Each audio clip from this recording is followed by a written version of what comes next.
Hi everybody, David Lewis here. You have got to be kidding me. This one has to rank in the top 10. So, like any organization, we do advertising and promotions to sign dealerships up on our training. And over the last 90 days, I have received some calls from some general managers that are part of this dealership group that has, I think, 14 or 15 dealerships. They have told me that they have a corporate trainer, but they are going nowhere with it. The training is old school and it's just not effective.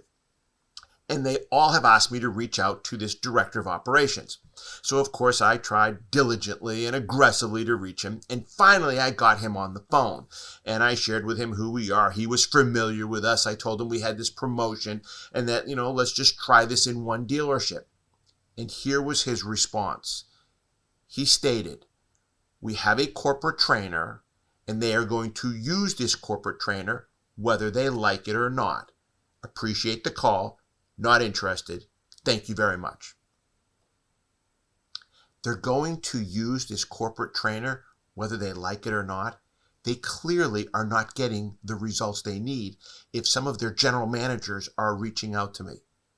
What type of leader tells their people they're going to use something whether they like it or not, especially when they are asking for help and have offered a solution for another alternative?